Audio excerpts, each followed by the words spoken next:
Right, Deb, ready to go live? Yeah, ready. I think. Perfect. Sure? Yeah. Okay. Go for it. Hey, good evening. I'm Andy. And I'm Debs. Stay tuned. It's Codes of the Unknown.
Hello. Hello.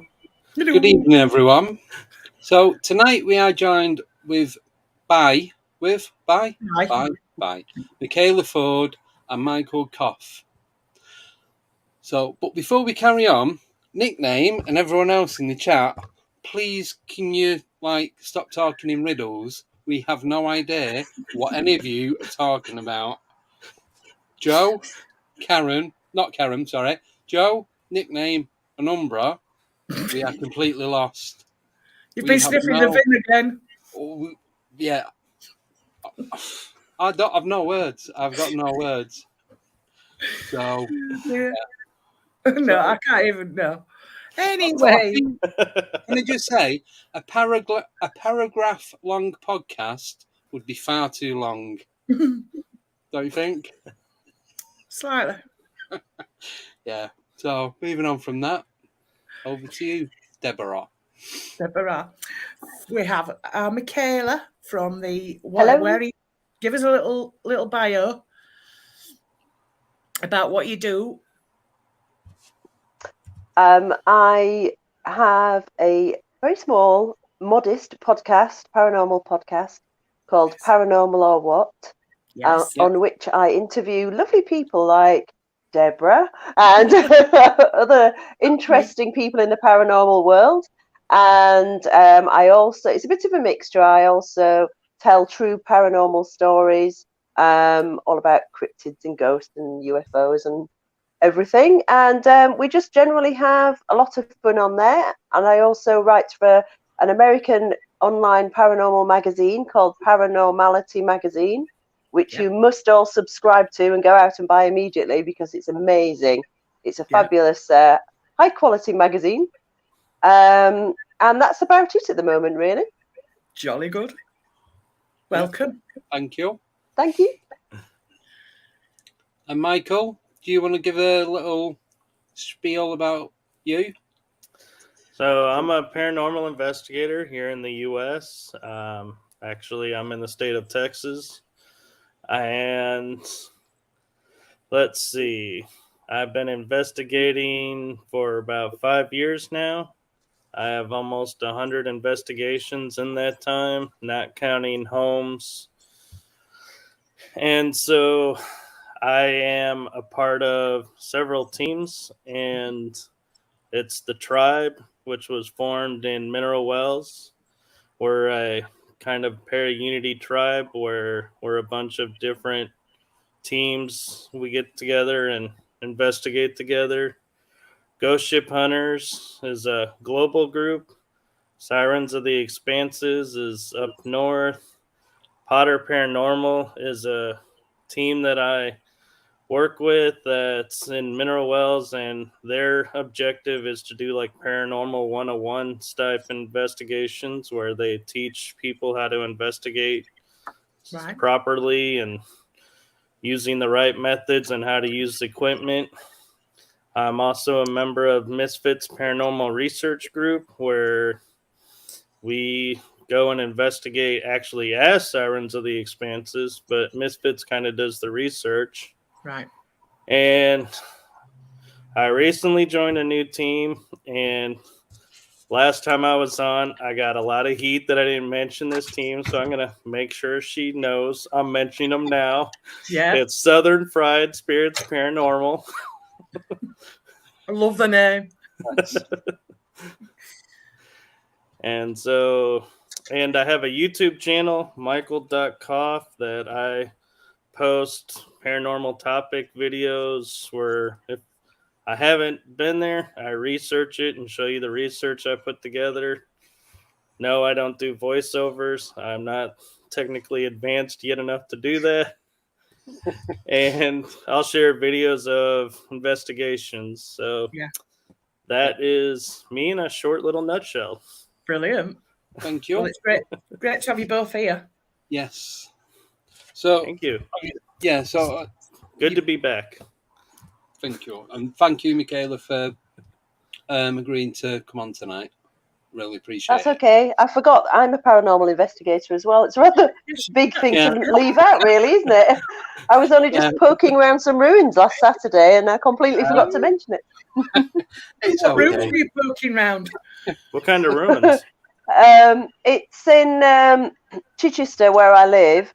There's an old folly called Racton Ruins or Racton Monument, and is said to be haunted by a lady, and there's also been some mysterious devil worship going on there. So we had quite an interesting night. It was really fun. Yeah. Did you get anything? We did, in fact. So I go ghost hunting with a group called Sussex Paranormal Society. Hi guys. And it was just me and the guys out this weekend because the ladies couldn't come along, and it was really interesting how the dynamic changes when different people come along. And one of the guys saw an orb with his, how he described it, his bare eyes, and a few people were pushed. We didn't get any EVPs, but we did get some interesting photos as well. So it wasn't wow, but it was interesting. Oh yeah, love stuff like that. So Michaela, have you done any live events? I haven't, no. Mainly because I'm going to play my violin now. I'm a primary school teacher, so at the moment I don't have enough hours in my week to even do what I'm doing. I'd love to be able to do it in the future. Plus, I'm not very technically adept, so I'm small steps, technical wise. Yeah. I only ask because I have a friend that he runs Erie Expeditions Paranormal, and he set up a group called Night Owl Paranormal Society and did a live investigation of a battleship while docked. Wow. And I was one of the guest hosts on it. So he's got another one coming up next month. Oh, that was they look really fun. Yeah. It was really fun. And halfway through it, the other guest host besides me was my friend from Amaned Paranormal, and she and I are sitting there talking, and we're like, because it's muted and we can't get them to unmute. You know, this feels like one of those live TV shows. We started cracking up. It never goes smoothly. Nope. No, No. never. It would There's not be always live if it did. No. Yeah. I think it adds to the entertainment, though. Oh, definitely, yeah. Oh yeah, 100%. Oh, yeah. Yeah, you can't beat it. Right. So obviously, I've got you guys on together because you both do similar sorts of things. One of you's in the UK, one's in the US. So I wanted to know what are the main differences of investigating in the UK compared to investigating in America, and obviously vice versa. I would Who say. wants- So if you want first. Well, first, I would say the obvious is UK has a much longer history, a much richer history than we do. So you have more to investigate than we do. Yeah. You see, I beg to differ because your country's so much bigger, and some of the places the thing that I've noticed about the places that I've been, and this just might be my experience, is that a lot of the places we investigate with our group are actually quite small places, and you end up just going round and round and round and round for a few hours of the same place, whereas you've got some amazing big juicy kind of abandoned prisons and asylums, and they're so vast and in the middle of nowhere. They look much more terrifying, I think, than the places, a lot of the places that I've visited here. So I suppose it swings and roundabouts, really. Yeah. Yeah. Very true. I'd love to investigate an asylum. Was it would I. Waverley House? Waverly Hills. Waverly Hills, that's it. Is a sanatorium. That's one of the famous ones. Yeah.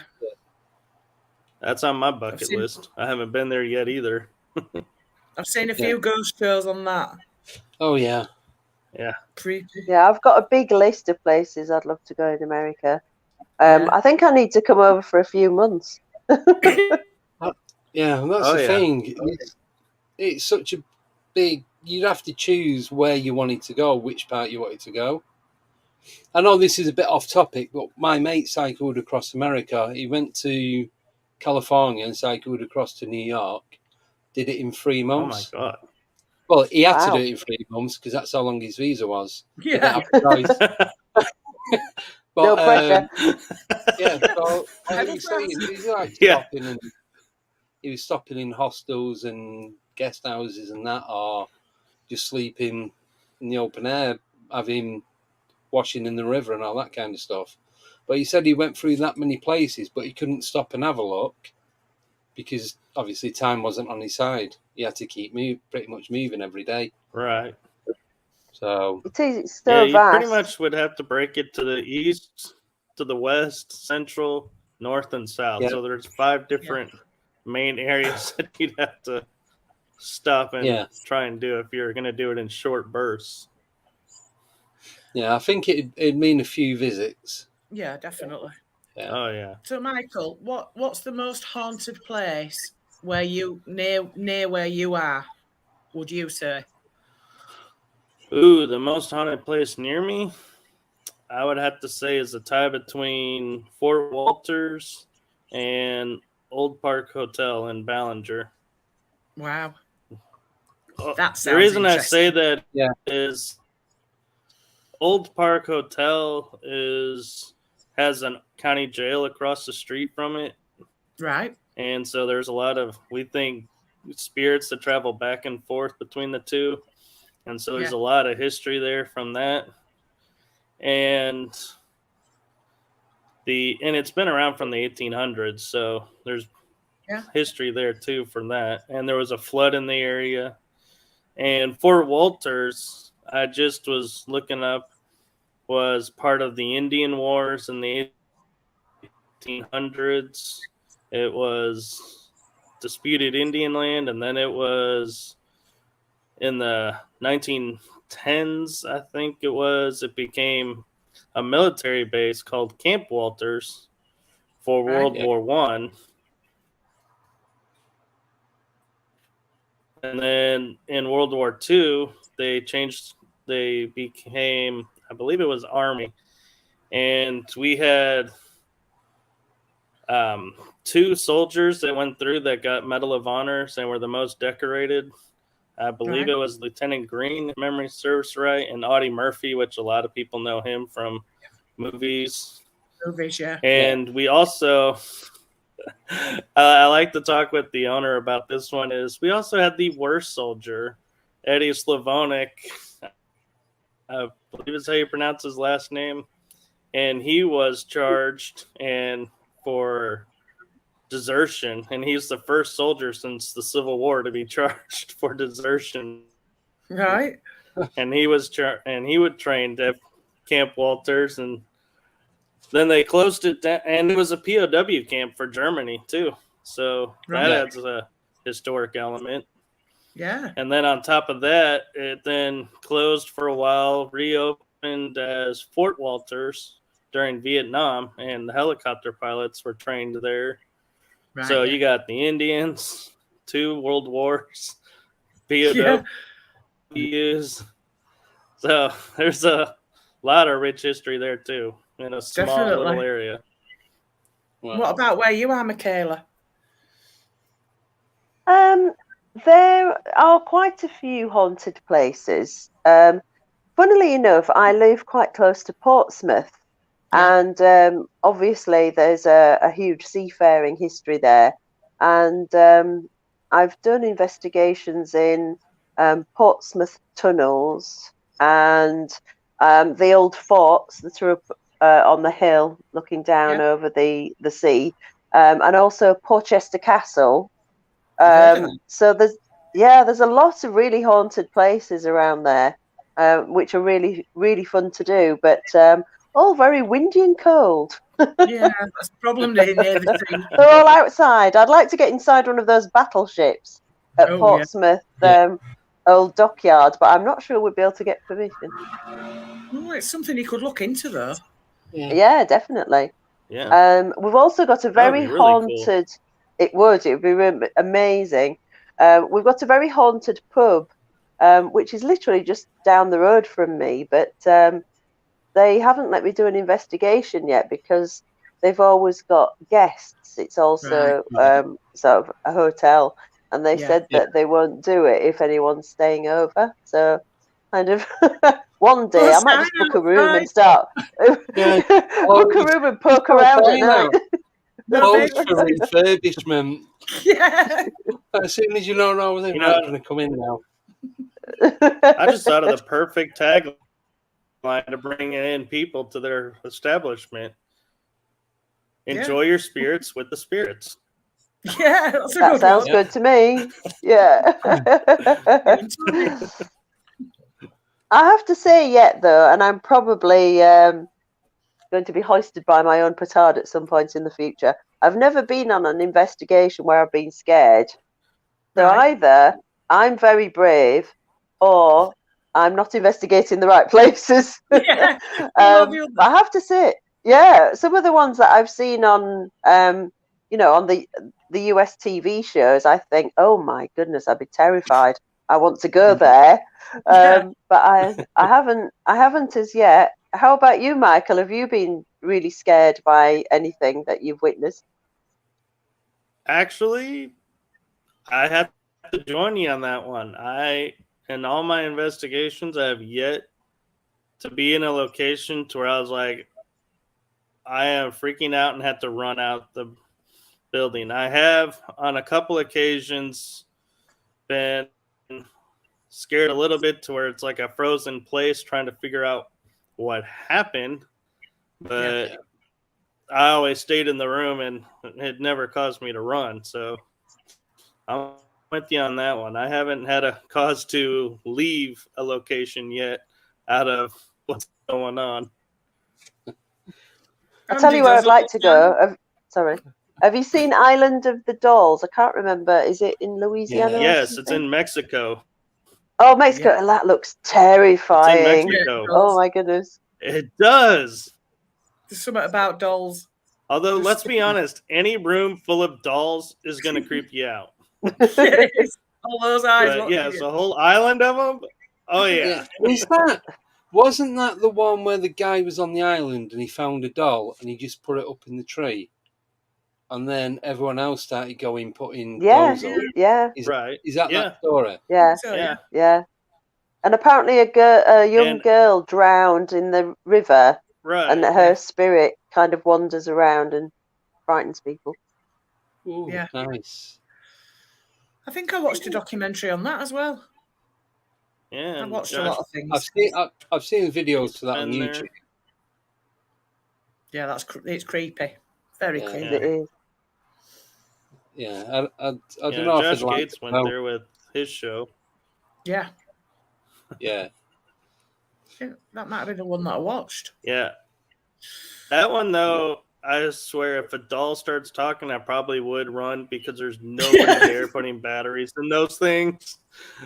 So that would be a definite something's talking to you. And you're off. Bye now. Right. Should we jump straight into the questions? Yeah, go on then. Right. So the first one, a few. For both of you, this is from Nickname. What got you both into the paranormal? Yeah, we're both politely waiting for each other now. We're waiting to see who Andy's directed it to. Ladies first, then. Ladies first. Okay, I'll give you the short version because I feel like it's really quite a long story. I was about 8 years old. I was in my school playground at lunchtime, and we had a bit of a sort of a legend at our school, a bit like the Bloody Mary legend, but we called it the zombie. Now, it's not a zombie in the kind of the traditional sense of the word. We were just little kids, and it was our name for the monster that people claimed to see. Anyway, one day we all saw these figures in the field across from the sports field, 3 of them, and they were all dressed like the Grim Reaper, and they all had staffs, and they were herding cattle up the field. And the cows weren't scared; they were walking slowly, and these 3 hooded figures were following them. And all of us, there were about 20 of us children, we all saw them, and we were screaming and shouting, "The zombies, the zombies, it's the zombies." And the really terrifying thing was that the adults couldn't see them. It was such a big deal that they rang the bell and we all went in. We had to go back into school. And then I didn't think anything about it till about, it must have been 20 years later. And I went to visit a lady who lives nearby. She was the same age as me. And I got talking about this thing because her house backed onto the field where this had happened. And I went, "Oh, you'll never guess what I saw when I was 8 years old, blah, blah, blah." And I told her the story, and she just turned around and looked at me and went, "Oh, I see them all the time." And it turns out that she's quite sensitive, and she sees, and it really corroborated the story for me, because it was 20 years later. It was somebody completely independent. I expected her to laugh at what I said, and then when she turned around and said, "Oh, I see them all the time," it really freaked me out. And it's so much so that I've been obsessed ever since. I was always interested after I saw those when I was 8, always interested in the paranormal. But that was really a moment for me. And I've learned later that they're called the Genii Cuculatti, and they are land spirits. And apparently they're from kind of the times when, I was going to say Celtic times, but that doesn't really help, does it? A long time ago anyway, and they look after the land, and apparently they're also guardians of children as well. So so they're benevolent rather than sinister. Yeah, it was just amazing. So do you think that's why it was only you lot when you were kids that could see them, and on the adults. I think it must have been. Yeah, it must have been. But it really scared the adults because you can imagine all these children shouting and screaming about zombies, and you're looking and going, where? And they're going, there. And you're going, I can't see anything.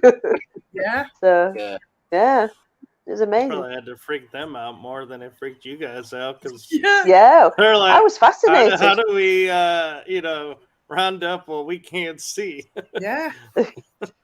Yeah, I was desperate to get over there. Even then, I even asked one of the teachers if I could go over closer to have a look, and she said no.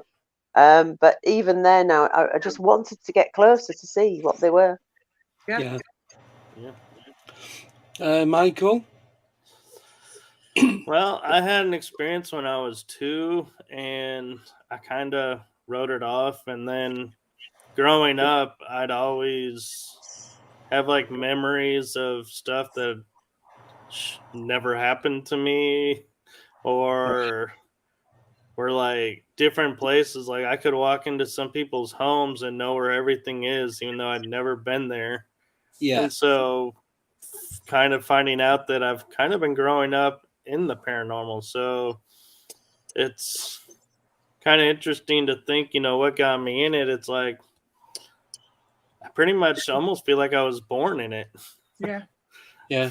I really can't think of a time when I wasn't in the paranormal and either having experiences or just momentary things. And so for me, it's a lot different in that I view like spirits are neither good or bad. It's just how we perceive them because for me, I've been growing up with them. So it's like I have a different approach than other people. Yeah. So do start with Michael. Do you both think though that it's now part of everyday life for you?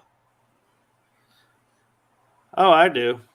It's a lot of times I'll be like in situations to where someone's saying something, I'm like, oh yeah, I do this. I'd love to do this for a living, but I'm an investigator. And they're like, really?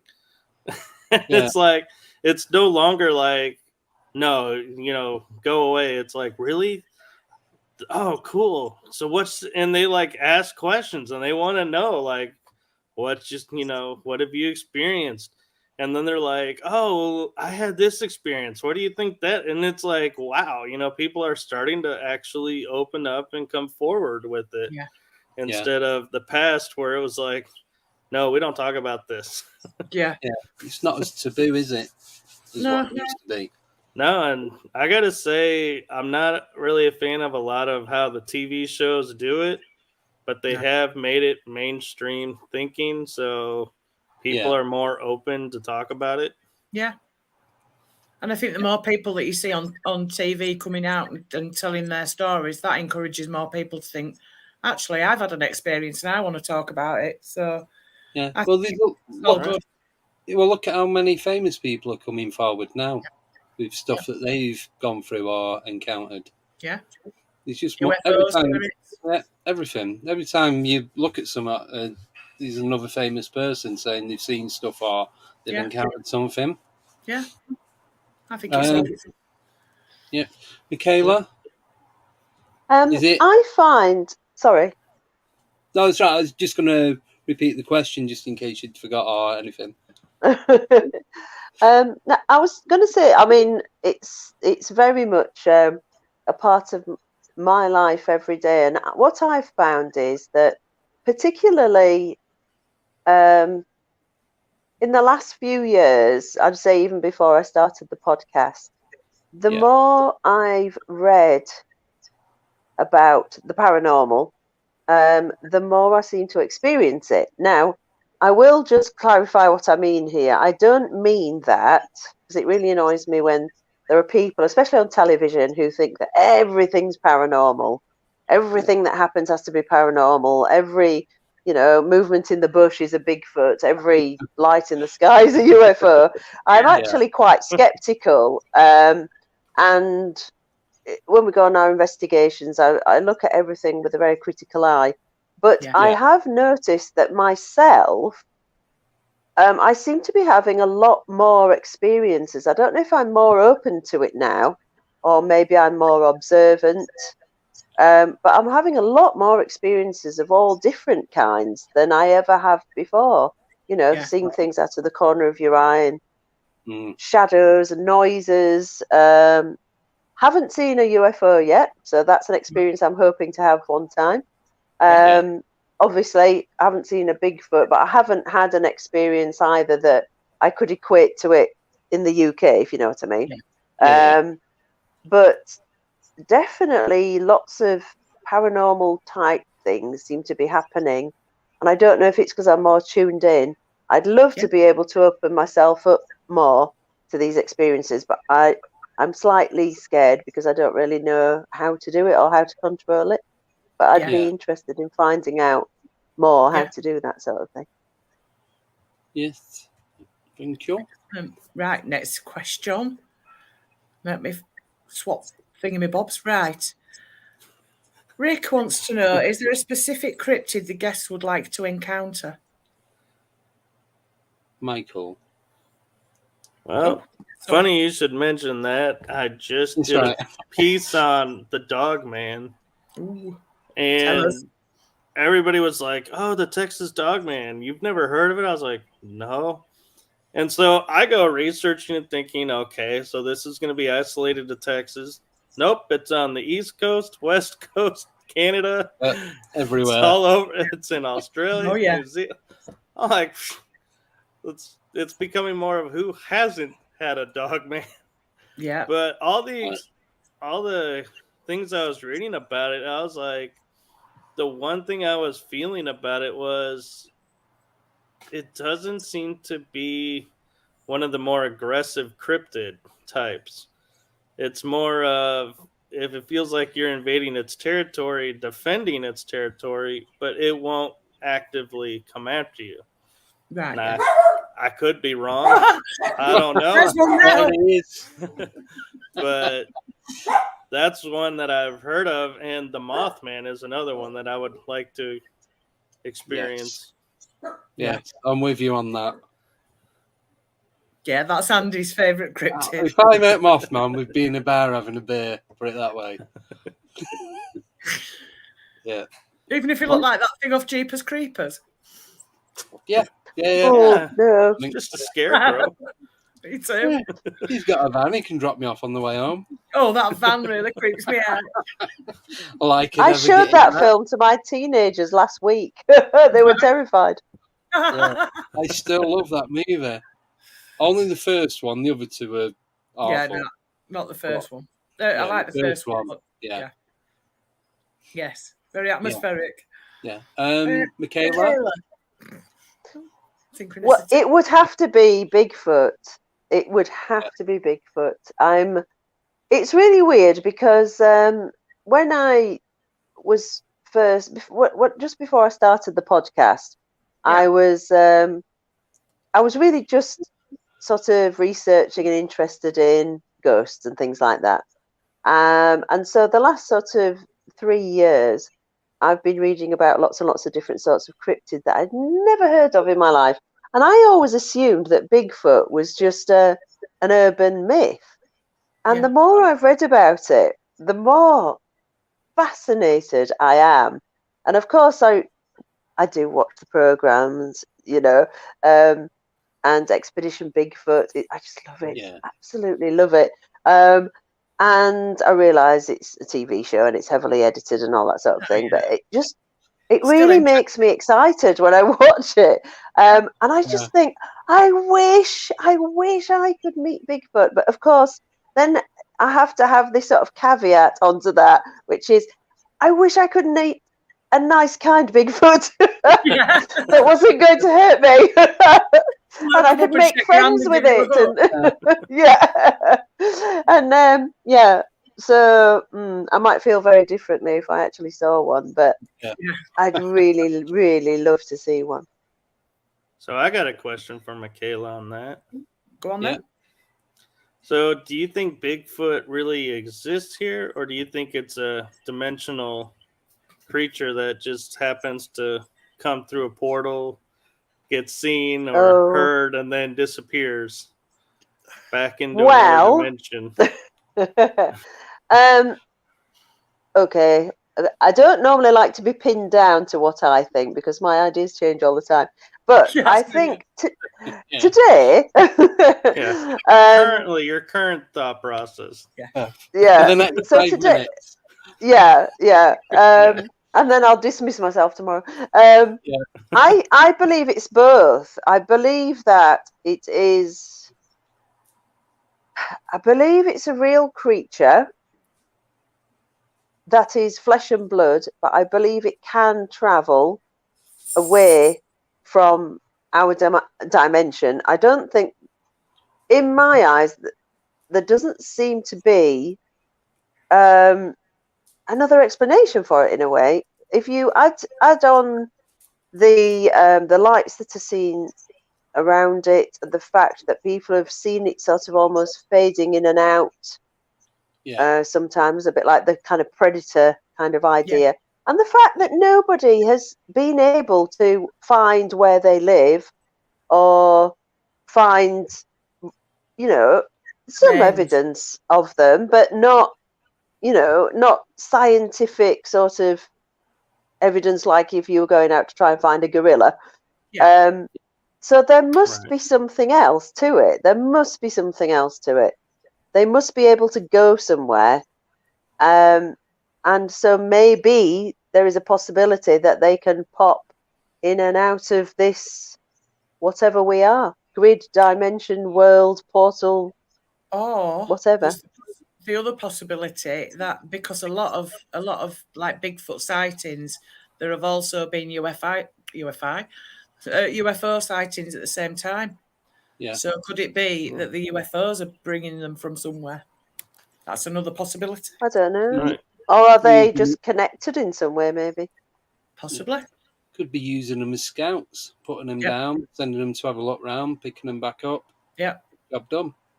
Yeah. Exactly. It could be anything. The more I look into all this stuff, the more I believe that anything's possible. Yes, it is. Right. Oh, yeah. And I'll be the first to say with you that even though I may put out a topic like the dog man, it's not done. There may be another video down the road where I'll be like, okay, due to what now we know, this is going to refute this video, and this is where we are now. But that's what it is. That's what it's like with investigating, though, isn't it? You sort of think you've got somewhere, and then something else pops up. Yeah. Yeah. I was investigating a video for Skinwalker Ranch that I just put out. Oh, yeah. And I was like, at the end of the video, I go, okay, folks, I gotta end this video now because this just is a rabbit hole that just keeps going deeper and deeper and deeper. Oh, But if one stone's unturned, like several more come up, and it's like, I gotta end this. I'll later on make another video of part 2 where this one leaves off. Yeah. I know. That's just it just goes deeper and deeper. Yeah, it does. The more questions you've got, you don't get any more answers. You get more questions. Right, and then you start looking at other people's theories, and you're like, well, does this theory hold water? You're like, well, wait a minute. Well, yeah, and it opens up these questions, and it's like, well, now I can answer. Well, can I answer these? Wait, I'm just going to keep going and going. This will turn into like 8 hours and be like, nothing's come of it. but I'd say, 99% of people's theories and beliefs are possible. Yeah. Oh, yeah. Because we don't know what's right and what's wrong. We don't know what's true or what's not true. Because obviously, if we knew that, we wouldn't be sat here now chatting about it. Yeah, exactly. We'd have the answers, but we haven't. I've not got a clue.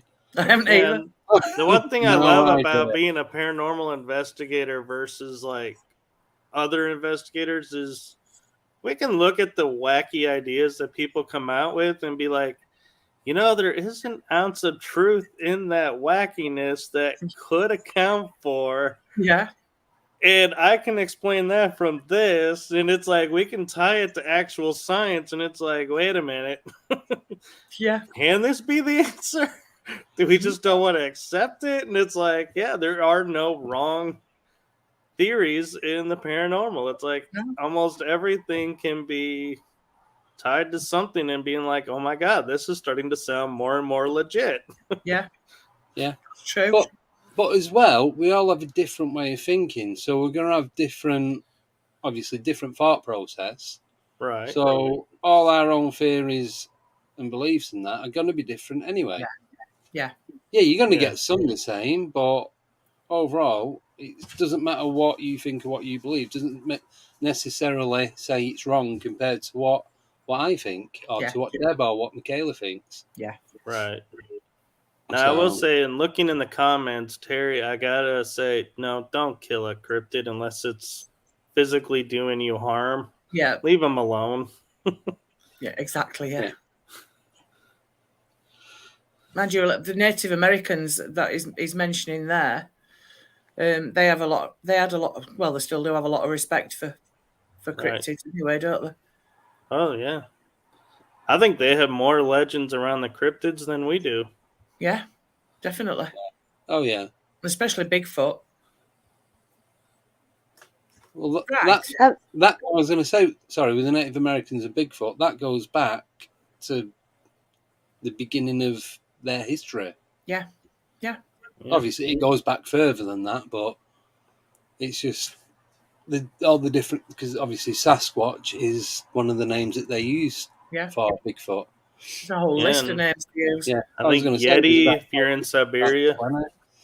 Yeah. You've got the obviously different. It's different around the world anyway, isn't it? So, I was just going to say Oompa Loompa, but it's not. It's no, you're wrong TV show, Deborah. Those are Wonderland. Yeah. I knew what I meant. I'm glad you did. Right, question for Michael. If you come to the UK, Michael, where would you investigate and why? Ooh, in the UK? Yeah. I would have to say the tunnels under Edinburgh would be so much fun. The vaults. The vaults, yeah. And they creep me out. I would say kind of something Michaela said tipped me off would be the old like shipyards areas around because working conditions there were not always the best, whether it was ancient times or current times. So it'd be so fun to just get in touch with a spirit and be like, so what was life like? Really? What was your life like? Because we like to think it was this. Was it though? Yeah. But then it's because it depends what sort of shipyard you go to. So if you go to like a military base, a military-based shipyard, you're going to have that side to it as well. Yeah. Like the fighting and not just the building of the shipyard. Yeah. So, I forgot where I was going with that. No, it's gone. Sorry.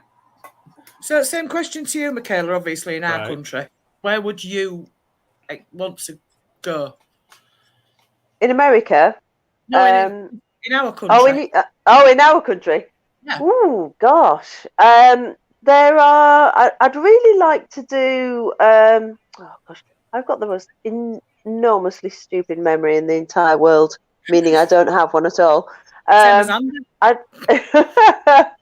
really like to go to some of these big prisons. I'd like to go to Bodmin Jail. Yes. Yeah. Because that's meant to be really spooky. There's a place near me called Arundel, and that's got an old abandoned jail as well. I'd like to go there. And there's one... up towards Manchester, there's an old jail that people do a lot of investigations at. I can't remember the name of it now. Style Mill. Sorry? Where? Is it not Style Mill? No, it's not that one. Oh, Michael's gone. So any old jails, really, I'd really like to go to. I'd really love to as well, although I'm sure you couldn't get permission, is to go around the Tower of London and do an investigation there. That would be amazing. Mine will be Hampton Court Palace. Definitely. Oh, I've been there. Yeah. Oh, I'd love to go. I'd love to go there. It was amazing. It really was. We only went through the daytime, though. We did a bit of secret covert investigating while we were looking around. Well, yeah. That's what I do. If I'm going out for the day, I'll be there taking photos. And Missy's like, "Are you doing investigating?" I'm like, "Shut up! Don't tell anyone." Yeah, and you've got your EVP running secretly. I haven't. And you catch yourself whispering, like, "Is there anybody here?" And then somebody will walk past you, like, "La la la, nothing going on here." Nothing to see. Keep walking. Yeah, it's like we went to Northampton Museum. I was like, make sure there's no one in while I'm going around with my EMF reader. Like quick 30 seconds and back, and then loads of people come in. It's got to be done. Oh, yeah, it'd be rude not to. Take an opportunity. Exactly. Yeah. Right. Next question then from Nickname. Start with Michaela. What profound experience have you had, and what is the phenomena? Oh, well, gosh. Profound. Oh my goodness, I feel pressure now. Sorry. There was one experience that I had when I was really little. This was the first thing that I can ever remember happening before I had the Grim Reaper experience. And it's when I tell you, it sounds ridiculous. Right. But when I was about 3, I flew down the stairs. Right. So we'd had this. I lived with my nana and granddad when my mum and dad got divorced when I was really little. And I'd gone to bed, and it was the day that we had our coal fire changed for a modern gas fire. It was a big day in our house. And I'd been very excited when I went to bed because I'd been allowed to go and sit around the gas fire at night. This is the 1970s. And I wasn't allowed to go down the stairs. I wasn't allowed to come out of my bedroom by myself because I was only tiny. And I wanted to go downstairs. And I remember standing at the top of the stairs. And I remember jumping off the top steps. And something held me. And I floated down the stairs. And I was put down very gently at the bottom of the stairs. And then I went and banged on the living room door. My mum opened it in shock and said, "What on earth are you doing? How have you got there?" And I said, "I flew down the stairs." And I don't know. I felt like it was some sort of guardian angel type thing. But I remember the going down the stairs, and particularly the being put down at the bottom really vividly. So I don't know what phenomena you'd call that. Guardian angel, spirit. I don't know really. Did you see anything when it was happening? No, not at all. Nothing. I just knew that I was safe. Yeah. It was really weird. I just knew I was safe and it was okay to sort of jump. It could have ended very badly. But yeah. That's why I think it was your guardian angel. Yeah, there must have been something. Yeah, definitely. It was so vivid, and I still remember it now. I mean, several years later. Yeah, but those sort of things do stay with you, don't they? They sort of stick in your memory because they're so unusual. Yeah. And I've got a quick one as well, which is it reminded me of something Michael said earlier.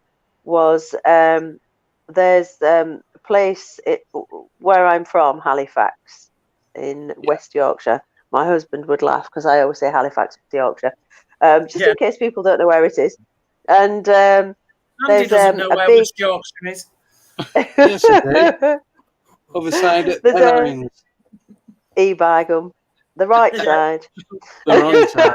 The wrong side. That's an argument for another day. Yeah. At the moment, I'm outnumbered, so I'll leave it. There's a big sort of mansion called Shibden Hall, and in fact, a program was made about it on the television not so long ago. I went there years ago. Did you? Well, I used to live there in a past life. Did and, you? And I didn't know this until I was about 4 or 5, and my auntie and uncle were going to take me there, and I had this vivid dream the night before, and I was a maid, I was a servant in the kitchen, and I'd never been to the place before. I was just very excited that I was going to this big famous Shibden Hall. And when I got there, I remember I ran ahead in front of them, and they were shouting me to come back.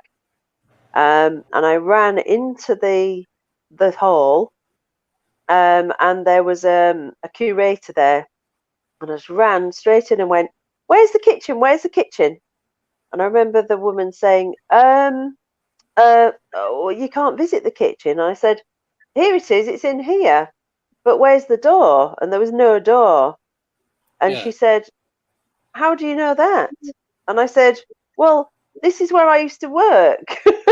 This tiny little child. I used to work in there, and the kitchen door used to be there, and I used to work in the kitchen, and it's just behind there.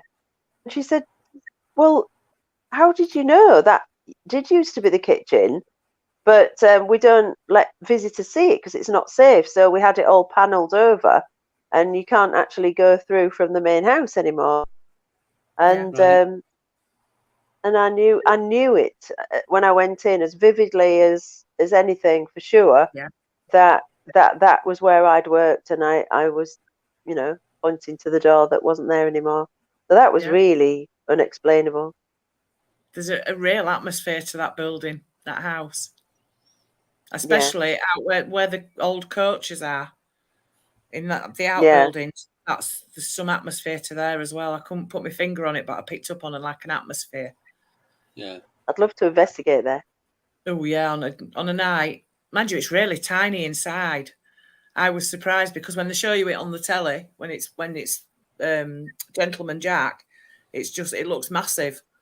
yeah. But when you get inside, it's really tiny. And the stairs, I mean, she runs off up the stairs, and you have to kind of like squeeze in to get up the stairs. It must have been tiny. A set. Yeah, it must have been. But yeah, it's a beautiful house. Right. Time for one more before a break. Yes. So do this one from Umbraman. Yep. Go to Michael first. What are your most recent favourite investigation you have encountered?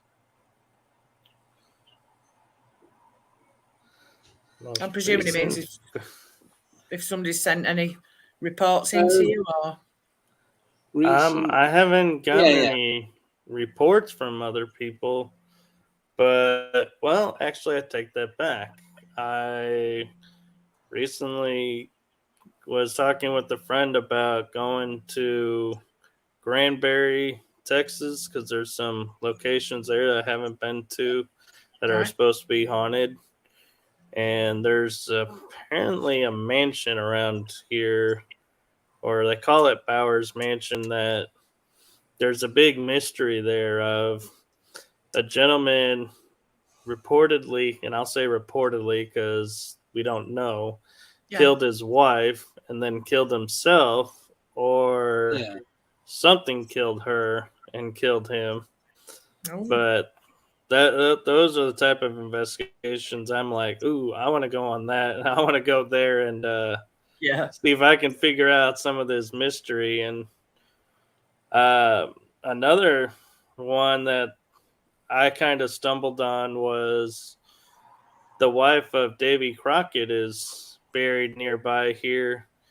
And he's the famous person from the Alamo for Texas independence that there's rumors he survived the Alamo and was either put in jail or was held somewhere else, or maybe all kinds of rumors, and so it's like I'm like, ooh, who better to know what really happened than the wife of, and so, or even the second wife of. So I'm like, I'd love to go over to where she's at and be like, okay, I want to pick your brain about what happened to your husband and see if she would tell us. That'd be really interesting.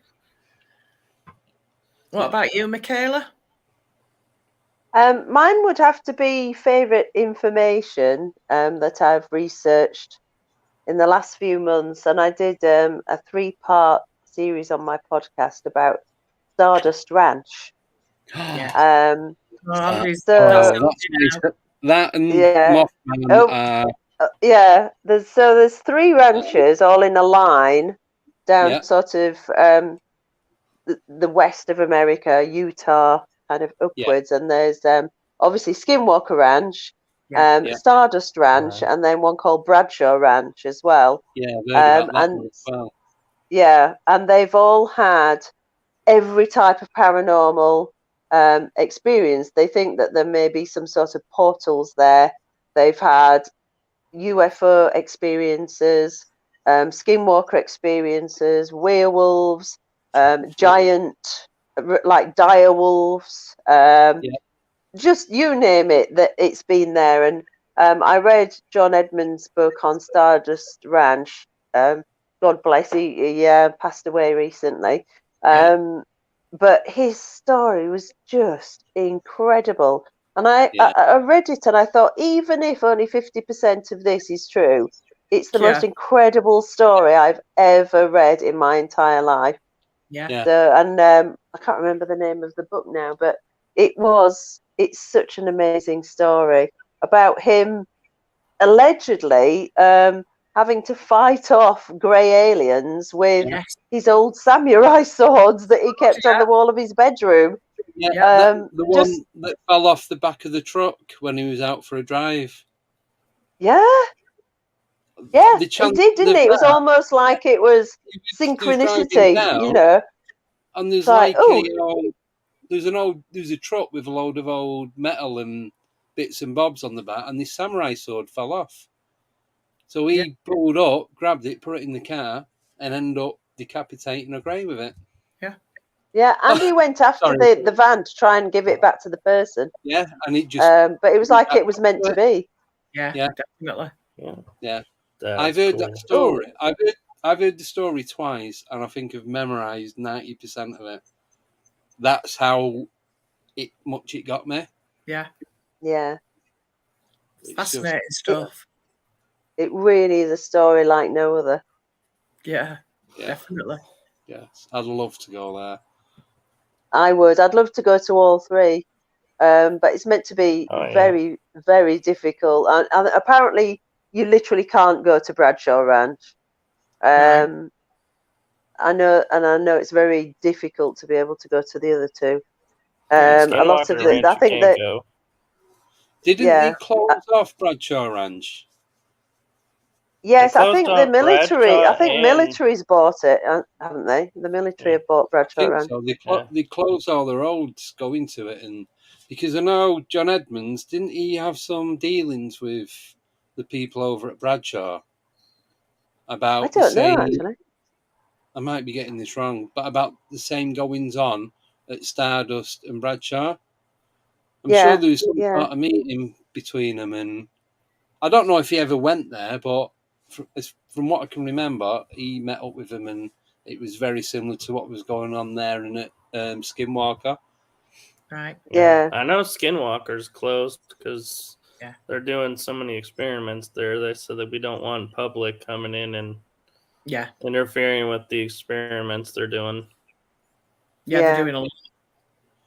Yeah, I don't think you're ever going to get to any of them now. No, probably not.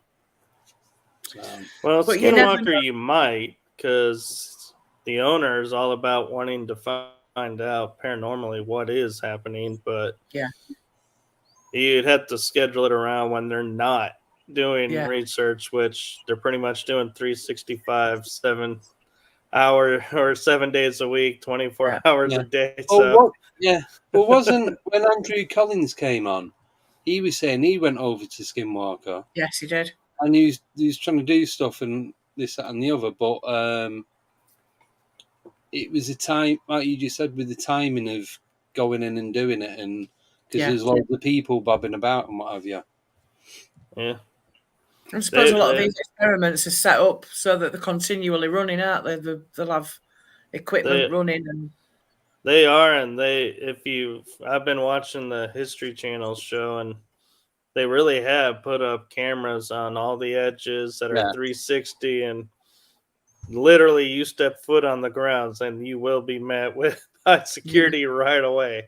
They have constant monitoring. You can't sneak on anymore. Yeah, that's it. Right, we'll have a quick 4-minute break. We'll have a 4-minute break. Yeah, whether it's quick or might be slow today. You never know. You don't know. Let's see. Right, so quick toilet break for everyone. Quick cup of tea, and we'll be back. We will.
7, 6, 5, 4, 3, 2, 1, 0.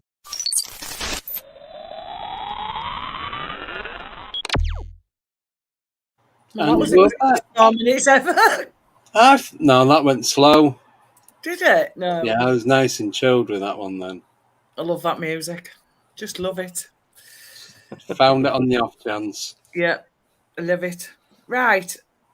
Back to the questions. Yeah. So, let me bring me a little bit. What is it up? Right. This one from Umbraman.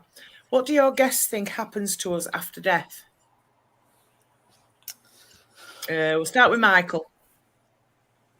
Wow, that's a loaded question. My personal belief after death is we meet our family that's passed on before us, and we kind of go through what I call a life review, and you share what you've learned and experienced, and then you're given the choice to reincarnate back somewhere if you choose to learn more, or you can move on to another place or hang out amongst the stars. Yep. Yeah. But I don't think it's a finality. I think we just keep going. Yeah. We're in energy, aren't we? Yeah. Michaela. Rather boringly, mine's about the same, really. I do think that when we die, we go somewhere else. I think that, yes, we can go to the white light. That is what we might call heaven, let's say. I also believe there's a kind of limbo type place for people who aren't quite ready to go over there. Yeah. There might be things that people have to do, and so they might go different places. But I think there's movement between the, what shall we call them, realms. I think there's movement. I don't think you go to one place and then stay there. I think there's probably levels. Maybe reincarnation in order to achieve a higher frequency, and maybe when you achieve that higher frequency you can go on to whatever it is. I definitely believe that there are other things after this life, although it doesn't make me want to rush into it, I have to say. It's like I'd rather live here as long as I can and then find out what's after. Just leading on from that, Joe's asked, do you think animals and pets go to the same place as we do when they pass?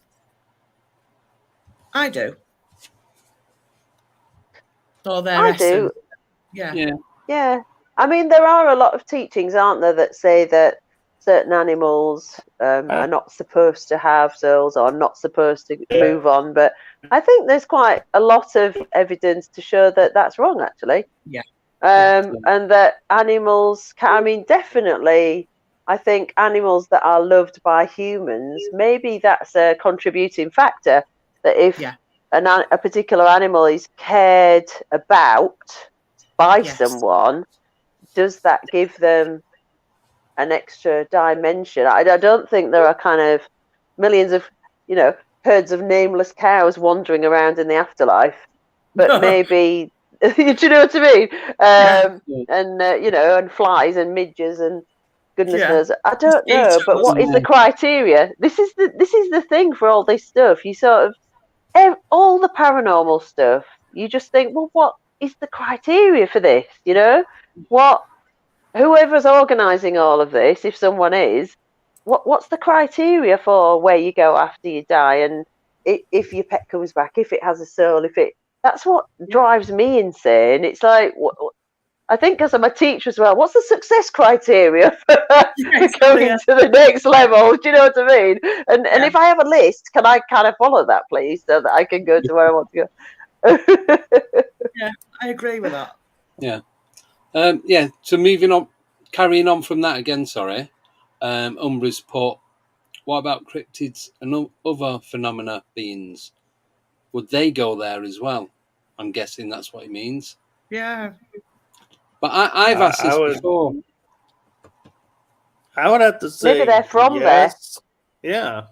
Yeah. Maybe they go the opposite way to us. Maybe, yeah. Maybe they're the ones to help level. us. Go on, Michael. Sorry. Yes. I was going to say, maybe when we think they're kidnapping or attacking someone, they're actually helping them transition. Well, that's a point. See? Another part of the rabbit hole's just opened up there. I know. Yeah. They just dug another giant hole and we're all going to fall through it.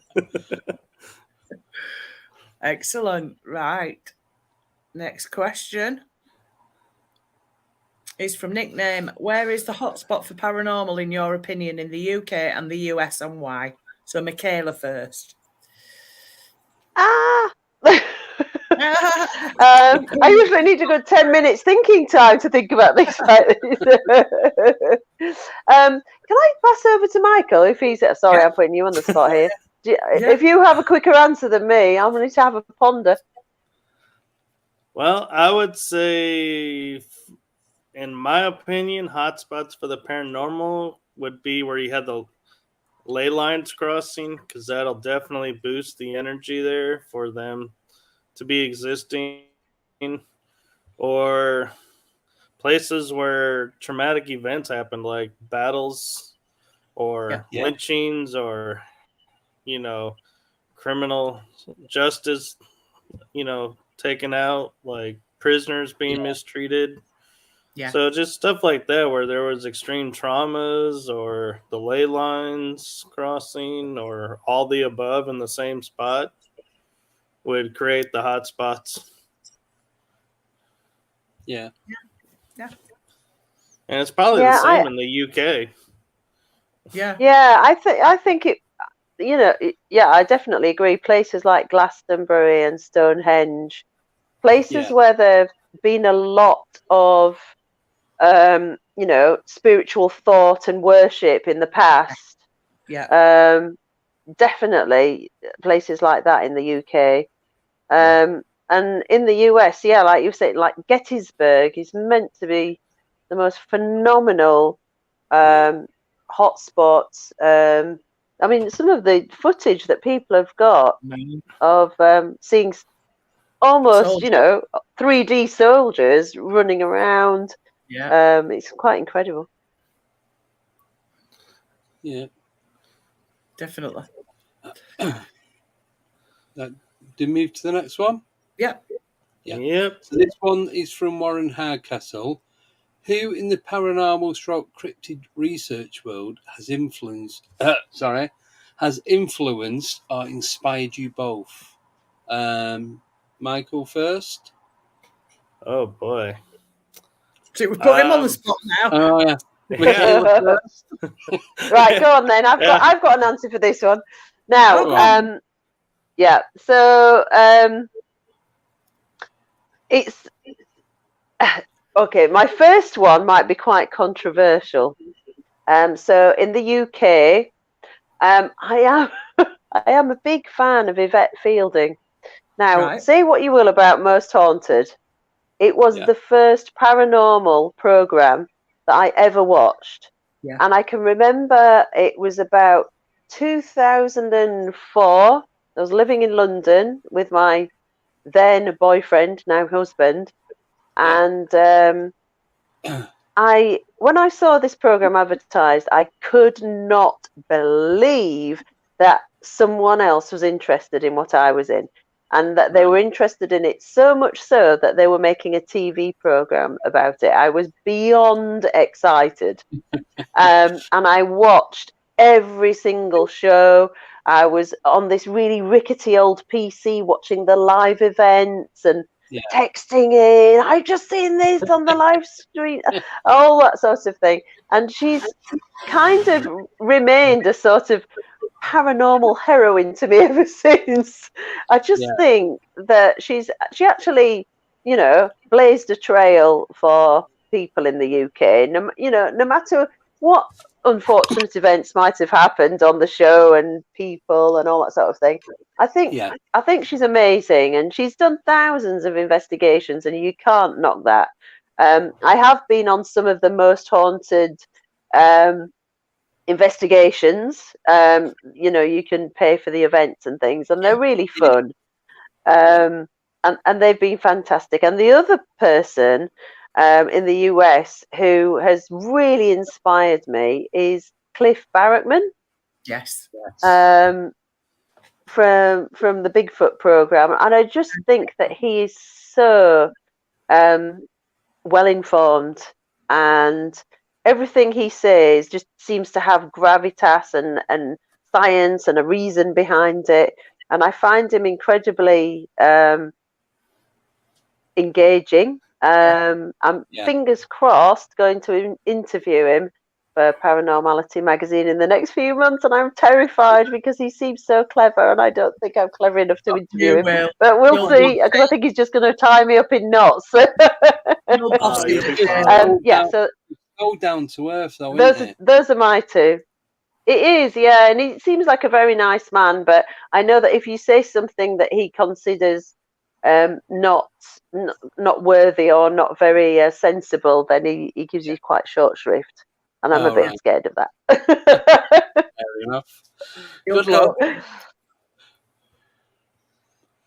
Michael. Do I have to answer this? Yeah. So, paranormal wise, I would say the ones who have influenced me would be the show Destination Fear, with how they approach things and willing to do the insane, so to speak. Yeah. And I would say Josh Gates and my friend Captain Rob have really kind of shown me that, you don't have to be some like really out there person that just anybody can do this. And it's just, how you approach it and how you view it. And so I've learned a lot from them. Cryptid research wise, that one's harder for me because I tend to stumble on cryptids by researching other paranormal locations. I don't actually follow cryptids, but when I come across them, I'll research them and, see what I can learn about them. Yeah. But it's not something that I actively put in the forefront as much as other aspects of the paranormal. Yeah. But it's getting there. I'm slowly coming around. Yeah. That's how it happens. Building it up. Right. Question from Joe Weeks. If you could talk to anyone from the spirit world, who would it be and why?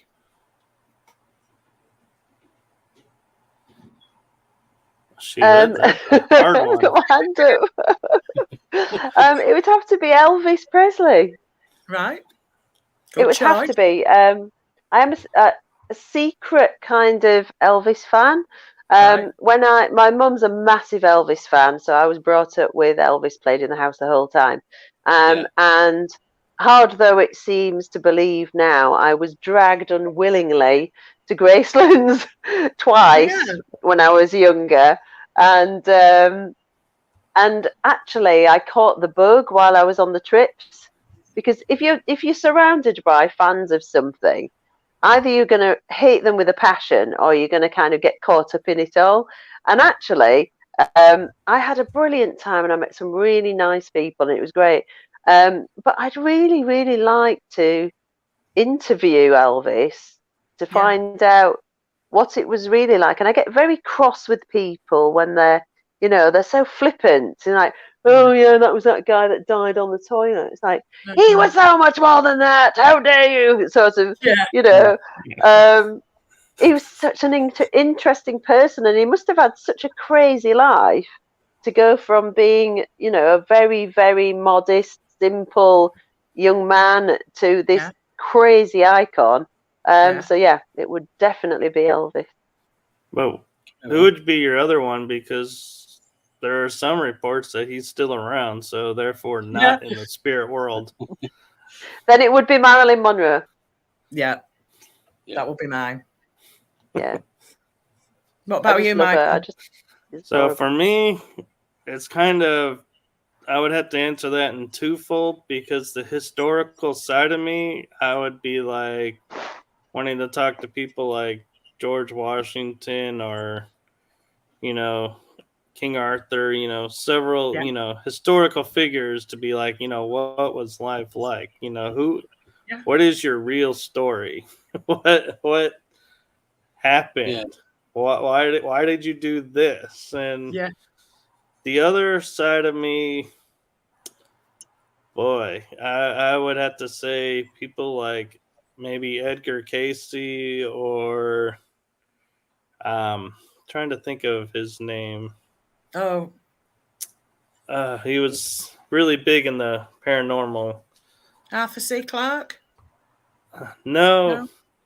It's in America. Oh, right. The Warrens.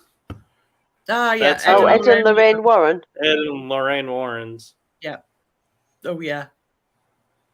That'd be fascinating. Those would be my picks. Yeah. What about you, Andy? Well, I was thinking, I've only come up with one. All right. Don't laugh. Rasputin. Yeah. Oh. Only because I learnt about that in history, and it really fascinated me. Like the way these, because of what he was doing and how they tried killing him, yet they never found his body. Yeah. He was poisoned, shot, thrown in a frozen lake. Yep. Amongst other stuff, and he was never found. Yeah. And he's one of those, like, depending on who you talk to, some are like, oh, he was the most evil man, and others are like, there was not an evil bone in him. He was doing this or that, and it's like, how can we have such opposites of somebody? So it's like, who are you really? Yeah. But that'd be it, like you said, because like there was the alcoholic womanizing and all that side to him, and then he was supposed to be dead generous and helping everyone, like homeless people on the street and all that kind of stuff. So, which way did it really go? Yeah, exactly. What is the true story behind it? Yeah. But it's just. What about you, Deb? Oh, sorry. I think Admiral Byrd. I'd want to know exactly what he saw at the Antarctic. Yes. Ooh, that's a good one. Can I change my answer? No, I chose that one. But yeah, I'd love to interview him. Yeah, definitely. Well, you could always pick the other one that went there, Andy. Oh, yeah. I've forgotten who that is now. Blue Shift just put Alistair Crowley. Oh, yeah. No, he'd be a good one. Yeah, I know well, I don't think he went to the Antarctic. No, he didn't go to the Antarctic, but I only know Admiral Byrd. No, there is another one. No, there's another one. He went there and they were like, he had to abandon his crew there. They were unprepared for the weather because they left late. Oh, the storms and all that, so they had to like turn back. Right. Yeah, there's a film about it. Yeah. Yeah. And the ship got frozen in the ice, didn't it? Yes. Yep. It's not Scott, is it? Admin. Yeah, it starts with an S. Was it? Yeah. Oh, yeah, Scott of the Antarctic. Yeah. Yeah, kind of gives it away, doesn't it? It's in the title. Who knew? Between the four of us. See, if you both talk to each of them, you could compare stories and see who had the real story of Antarctica. Oh, yeah. You could. I tell you, on this kind of snowy theme, the people that I would love to interview are the people who died at the Dyatlov Pass. Yes, I knew you was going to say Oh, that. my goodness. What on earth happened there? I mean, in my tiny little simple mind, it can only be some sort of creature that ripped them apart. Yeah. Mine too. Like, but, you know. Yeah, but there was no so evidence. I'm on the side That's of the that, thing. or some military experiment. So, Do maybe. Because there's a lot of lights and like a load of like mechanical humming noises. Yeah. That was reported from the local villages. Yeah. Like a couple of days before and a couple of days after. There's been a lot of strange stuff. Yeah, there's a lot of odd goings on. But Sorry, then, somebody's cutting the grass at 9:30 at night or something. That's very annoying. yes. The thing that really got me was the fact that they actually cut kind of spy holes in their tents to peek out at whatever it was. Now that is just freaky. It just makes you go, what? What were they looking at? What were they looking at? Because it was at the back of the tent. It was opposite the door, wasn't it? So it was opposite the entrance. Yeah. That's how they got out of the tent. So what was at the entrance of the tent that meant what was stopping them getting out? Yep. Where the zip and that is. But what creatures do we know eat the bones and everything? Because there's been no trace of them whatsoever. No, there were bodies found, but they were really badly. Yeah, they were scattered around. Don't say the M word. No.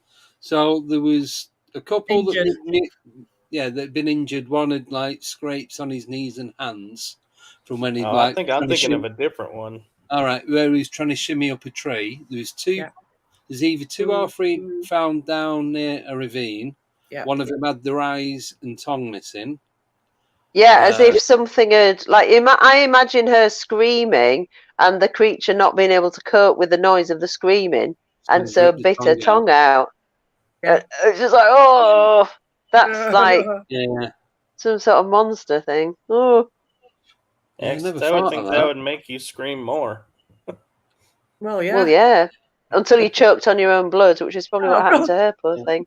Sorry, it's getting a bit gruesome now, but poor woman, really. God. Silent scream to you. Can't breathe anymore. Yeah. Yes. Sorry, I was thinking of the other past, the one in Russia where there was.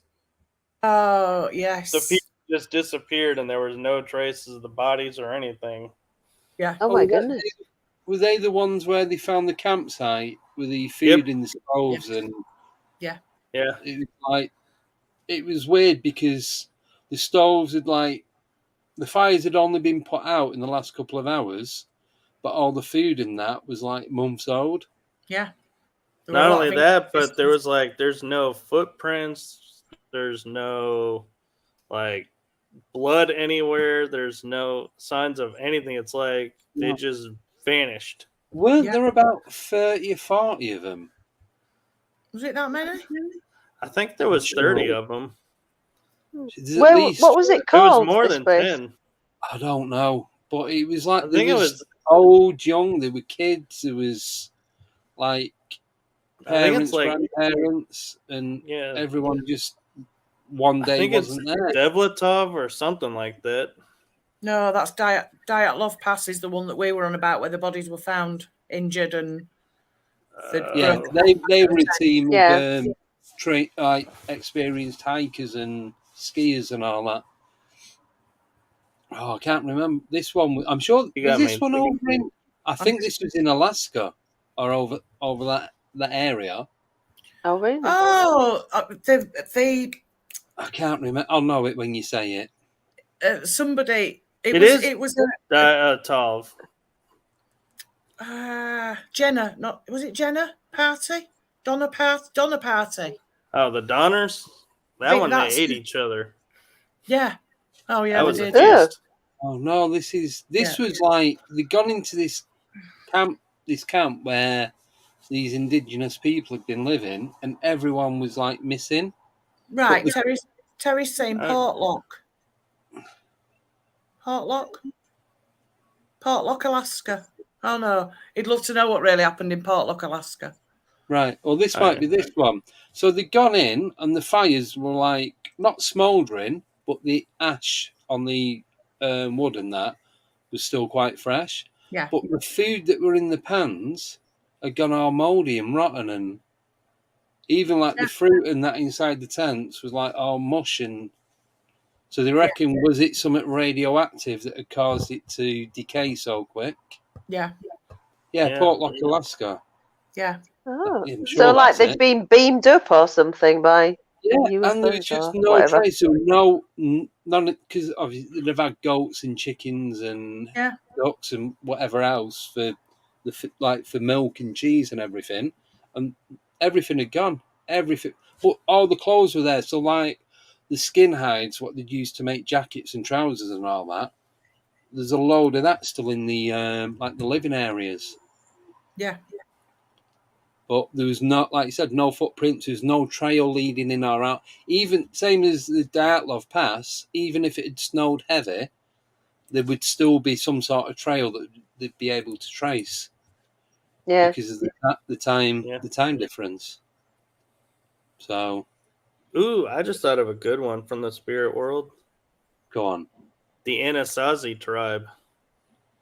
Oh yeah. Ancient aliens. Yeah. Do tell. It's a tribe that lived in the side of mountains. It's like they actually took and carved out cliff sides. Oh right, okay. And they show signs of civilization, and then they just up and completely vanished. There were some that rumored the Pueblos and were the Anasazi, and the Pueblos are like, no, we are not Anasazi related. Right. There's been no bones, no bodies, no mass graves, nothing. It's like they just were there and gone. Right. Yeah, this was a similar thing. But I've just remembered something else. One of the theories was there's like some virus, so they were sending people out to stop everyone else from getting it.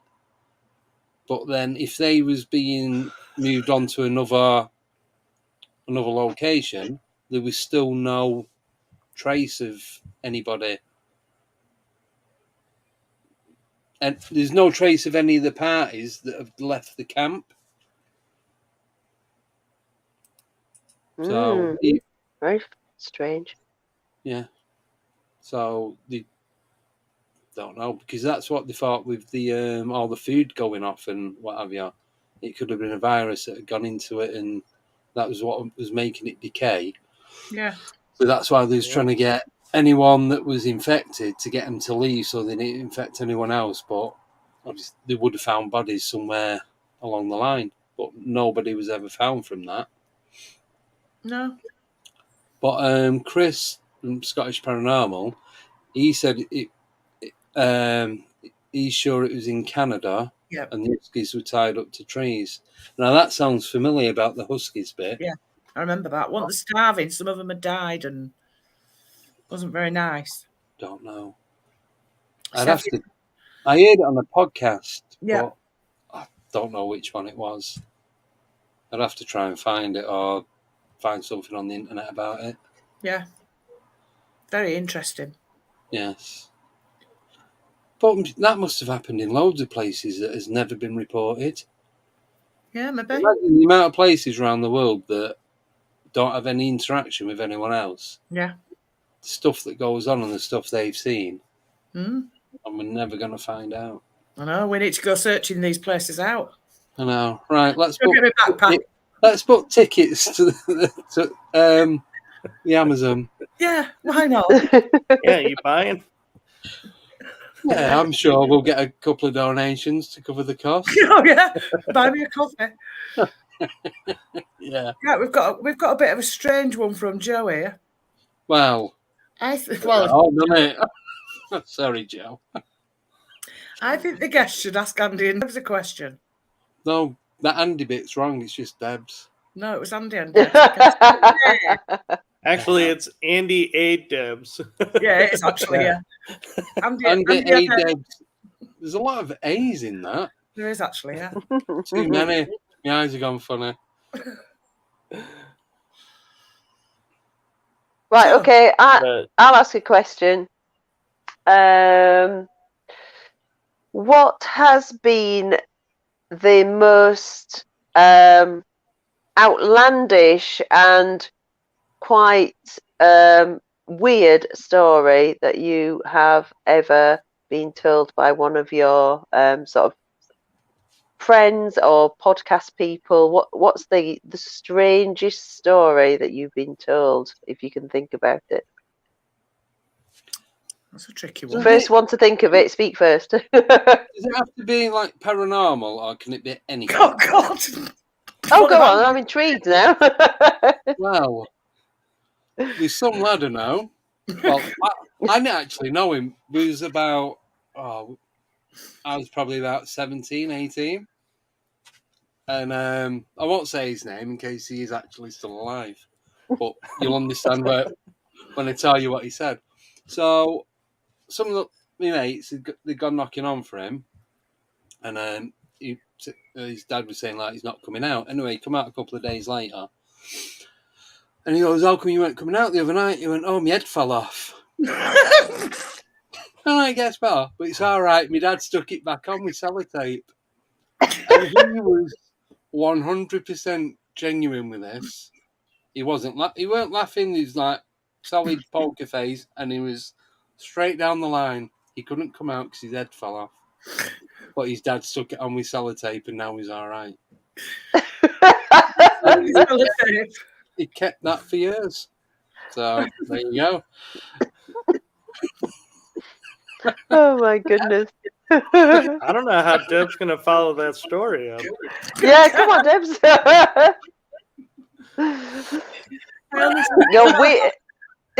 The weirdest story. I can't think of anything anybody's really told me that's that weird. I've had some weird things, but I have weird things nearly every day, actually. Go on, what's your weirdest experience then? Well, I'll tell you about what happened the day before yesterday. I got a sandwich and I was sat here and I looked down, picked my sandwich up, and as I looked up, a foot in front of the telly was a big rectangle of light, like LED light, but a solid block of light stood on its end. And as I glanced up, it was there and then it just disappeared. So tell me what that was all about. It was a perfect rectangular box of light. What was in the sandwich you were eating? Well, it was weed, but it wasn't reflecting off your sandwich wrapper, was it? No. Did he say it was white or white light? Bright white light, the rectangle of light. So was it? I know you told me the other day, but was it blindingly bright? Well, no, didn't make me drop my sandwich. Were you blinded by the light? Yeah. Did you go towards it? No, because I was sat in my chair. I was sat in the chair, obviously, with the table in front of me, and I just kind of glanced up. It was there, and then went. But it was like LED bright, not blindingly bright, but LED bright. It wasn't like a dull colour, and it was 3D. It wasn't like a flat shape. It was 3D. Yeah. It could be just a spirit that was just coming in to say hello and it could. left. Bit of a strange shape, though. You'd have thought they'd have mind you, I suppose that wouldn't frighten me as much as looking up and seeing somebody stood there, really. The spirit of a mathematician. Yeah.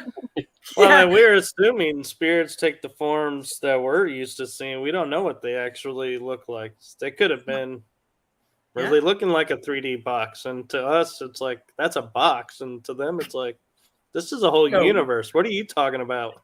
Yeah. That's quite true. Yeah. Can I give you one then? This was yesterday morning at work. So I got to work, and where I work, it's just like an industrial area. It's a little unit. And where we park at the front, you can only get like 6 or 7 vehicles there.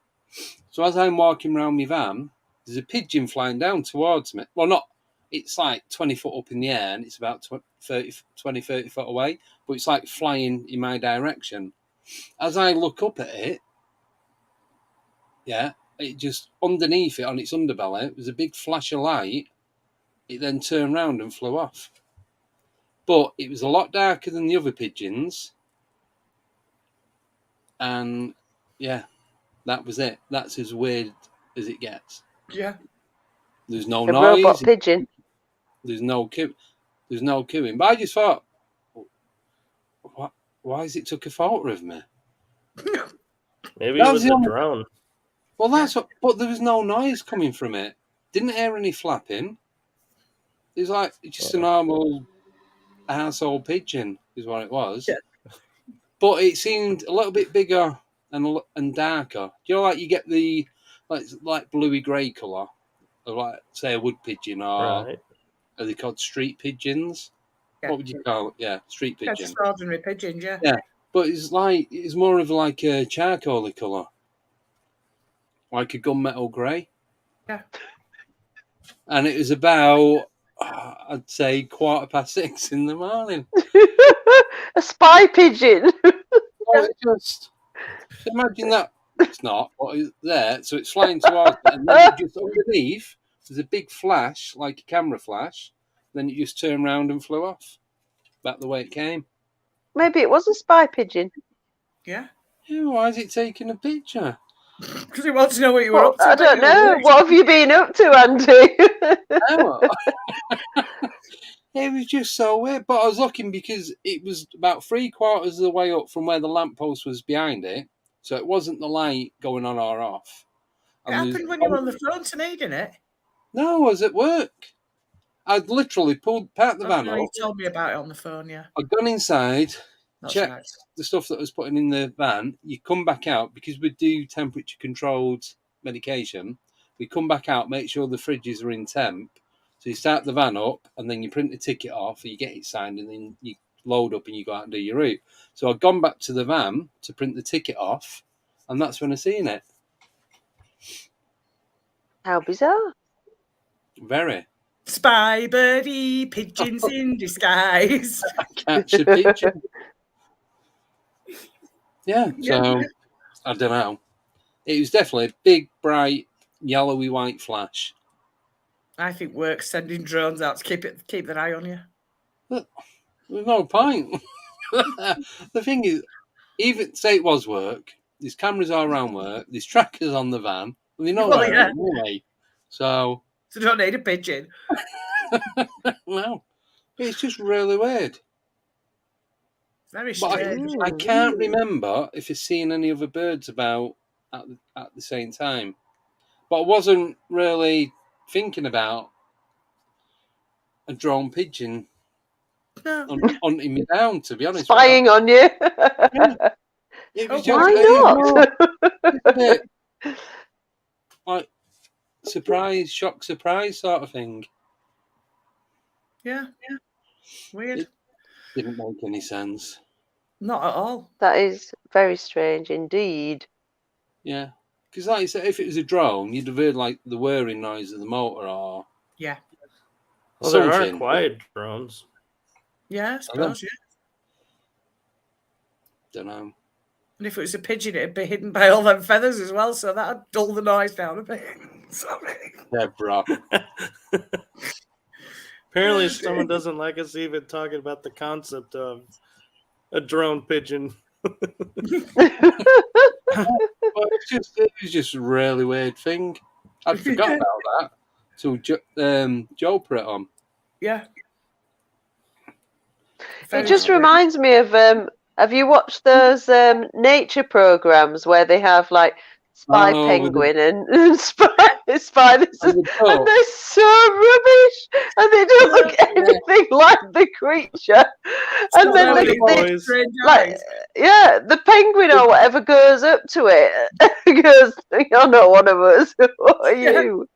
The walrus just looks so ridiculous. The walrus one, it bites it and pops it, and you see it deflating.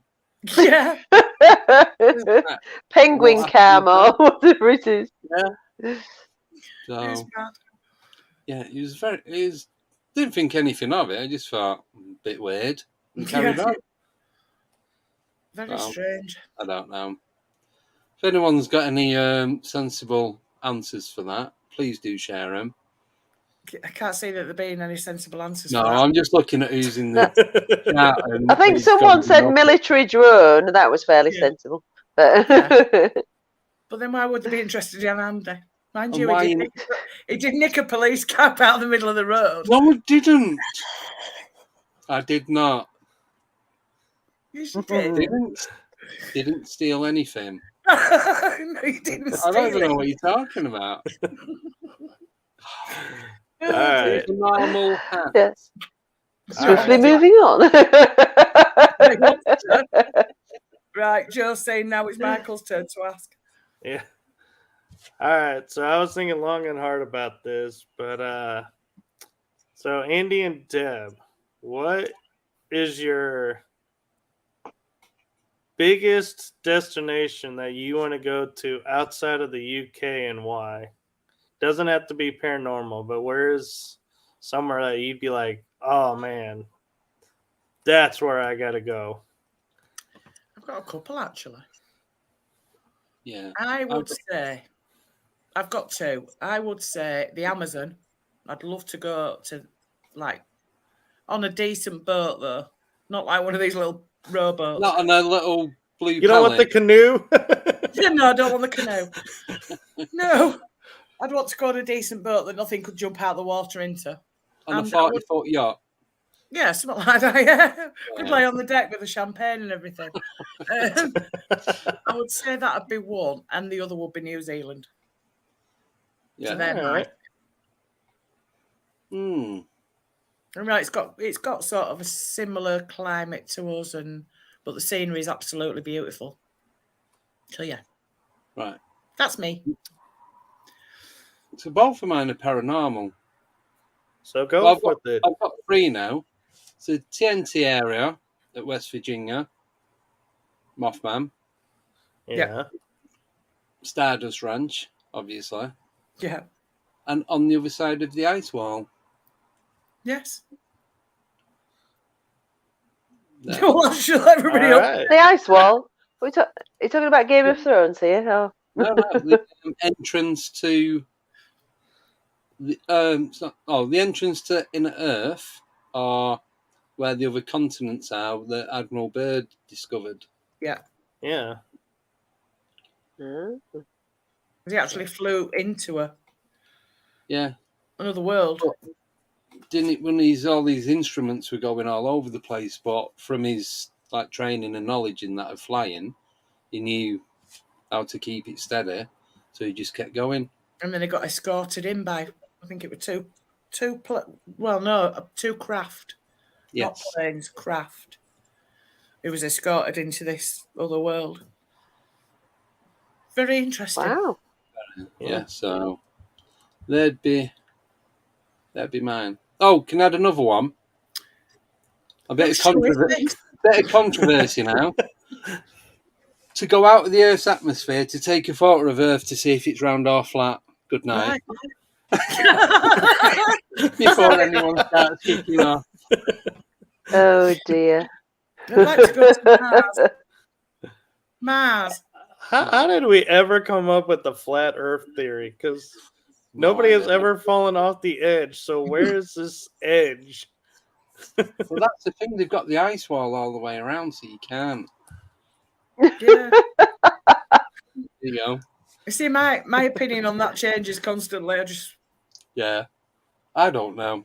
I've got my opinion doesn't change whatsoever, I'm afraid. Actually, Andy, you want a controversial topic? I can throw one at you. Go on.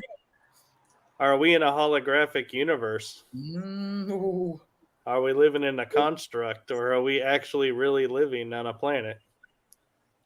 Well, that's the other. Are we on the inside of a universe, and then there's nothing out there, or are we on the outside of it, where everything's out there? That's the big question. Are we in the Matrix? Yeah. I have no idea. I'll tell you something very strange that happened to me a few weeks ago. And I don't know whether this was my brain or the world. Probably my brain. But I was driving home from work one day, and I was just looking at the sky just before I turned into my drive. And it was one of those really lovely blue skies with white clouds that I call a Simpsons sky. Oh, yeah, I know what you mean. Yeah. And so I was just looking at it, like briefly, before I turned into my drive, and it glitched. Oh. it all went like a computer screen when it freezes. Yeah. Like And it happened for 1 second. No, it wasn't pixelated. It kind of just froze. Right. And lines came across, and then it went back to what it was. I think it must have been my brain, but it did make me go, "Whoa, what was that?" That's weird. Yeah. But then the next question is your brain in the Matrix? No, I don't know. Or was I just heading for a migraine? I have no idea. Absolutely anything. But do we even know if we were in a matrix? Yeah, how would you know? And is this what the Mandela effect's all about? Yeah. Yeah. See? No, I think that's just bad memories. No, I don't know. I remember stuff that doesn't But exist. Can I just... Someone put something on TikTok about all these different like logos and like Kit Kat and Ford and Coca-Cola. All they're doing is upgrading the logo. So when it used to have like a little dash on it, and now it's not, they've changed it over time. They're not going to have the same one from the 1960s in 2020, are they? Right. So they just adjust it as they go.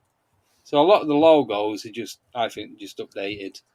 So explain why I have seen the poster of Kurt Cobain out of Nirvana in a pink, fluffy, furry jacket when he never ever appeared in a pink, furry jacket. How much were you drinking that night? It could have been a few gin and tonics. Sure, it wasn't a mirror. No, I've seen that poster and it doesn't exist, apparently. Have you got the poster? I haven't got the poster, no, but I've seen the poster. Yeah. Because when somebody he wore a white fluffy jacket, definitely. Right. No, well, this was supposed to be a pink jacket. They even described it, and I thought, I remember that, but apparently it's never existed. See, what's interesting is I did one of my first topic videos was on the Mandela effect, and I was talking to a friend of mine who researches stuff like this, and he goes, we're living in a universe right now where we've had multiple timelines that are now merging into one. Right. And that's going to be the future timeline. And so all these Mandela effects are different timelines, had different events that are merging. And so you're getting glimpses into other timelines. And that would explain, like, I have a friend actually from the UK who we were talking about this, and we were using the Looney Tunes as an example. Yeah. And I said, it's Looney, Tunes. He goes, no, it's Toons. It's always been. And I looked it up on the internet. There is no Toons. It's always been Tunes. I remember tunes as in cartoons. Yeah. Not tunes as in music. Yeah, but you look it up online, you'll never find anything that says Toons. What's that? You can't actually see that. Joe sent me a photograph of Kurt Cobain in a pink fluffy jumper. Oh, there you go. I was told that didn't exist. And I couldn't find it when I actually looked for it. I couldn't find it. Joe's got it. That's why. Joe's wearing it around her house. She's got it. Warm. Right, anyway, can I just... The ultimate question of the week. Are you ready?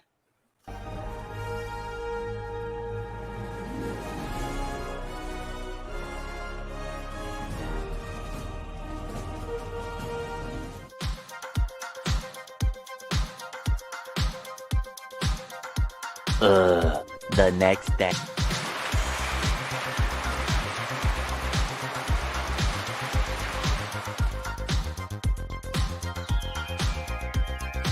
I have no idea.